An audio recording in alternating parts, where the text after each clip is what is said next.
Time for some email. Well, let's do it. Grab mine All here, right. Pat. This is Bring It On with James today. James says, Pat, I have seen a big push by churches to attract more millennials. I'm beginning to hear more watered-down sermons over the past few years with an emphasis on how we should be more accepting as Jesus was, rather than looking at what's right and wrong in terms of the way Jesus wants us to live our life. What do you think the church should be doing to reach out to the millennials?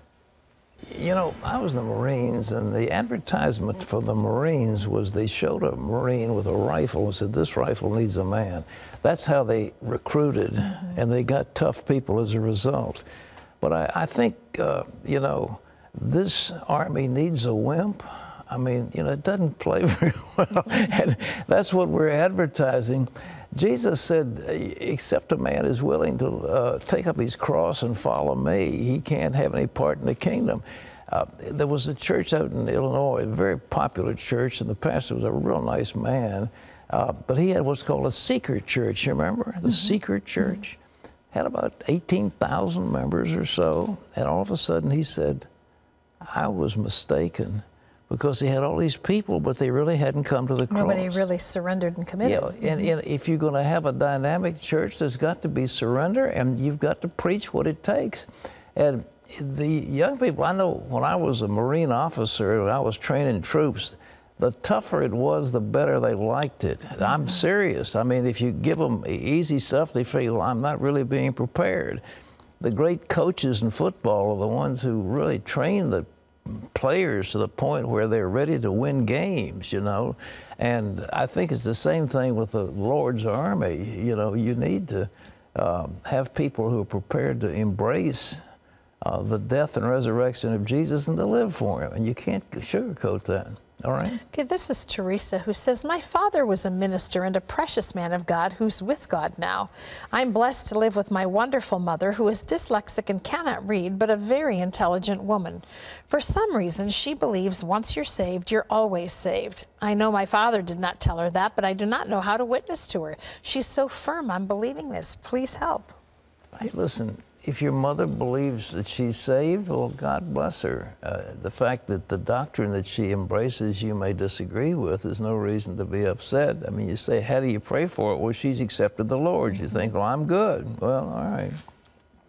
You didn't say she was out drinking and carousing and doing that kind of thing. I think it's more of a, you know, what her... mental assent. Well, you know, I mean, I just think, you know, don't worry about it. But dyslexia is not necessarily something that is a game changer. I mean, somebody just means it's hard to read and they can't put the letters the way they're supposed to be, but they can have very, very productive lives, and many people who have gone on to great heights have been dyslexic. So I don't know what that has to do with anything. But no, I don't know either. I think maybe just intelligence that this person is questioning whether her position theologically is Well, the sound. question is her position, does she accept the Lord? Well, I mean, if she believes she's going to stay saved, well, God bless her. I mean, you know, that's all I can say.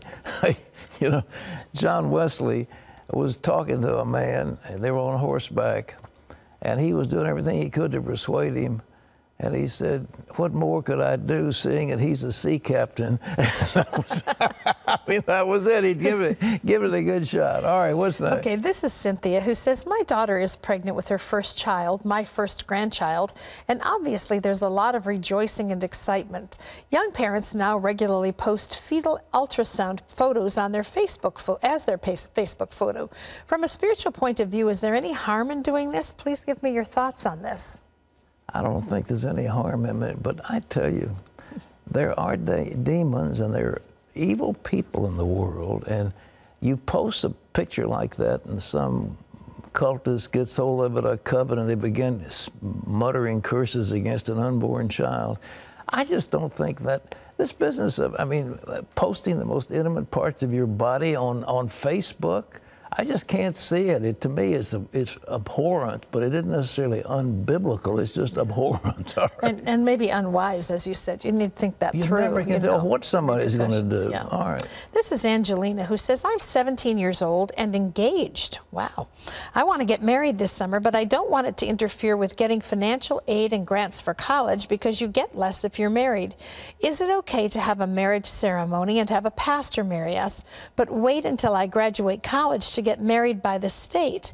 Would we still be married in God's eyes, although we don't have a certificate from the state to say we're married? Wow. Angelina, I hope you're studying law. That we have a government that mitigates against marriage by laws. There are a lot of penalties called the marriage penalty. And now you've got colleges mitigating against marriage. And the thing that we want to foster is healthy marriages, and this is wrong. So there's a dual system. As far as I'm concerned, if a couple, I mean, you say the vows, until death do us part, I'm committing my life to you until death do us part.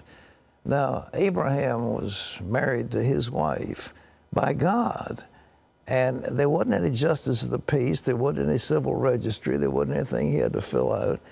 When you stand before the Lord and you have a minister, I think that's good to solemnify the ceremony, and you pledge vows to one another. In the sight of God, you're married. And the other is a different track where you're registering with the state for these various things. And you say, I don't want to register because that's going to deprive me. Well, okay. But as far as God's concerned, the minute you and your spouse say we are, going to commit our lives to one another, and then it's solemnified by a man of God, and you're making vows before him and before others, that's it. It's not filling out a paper.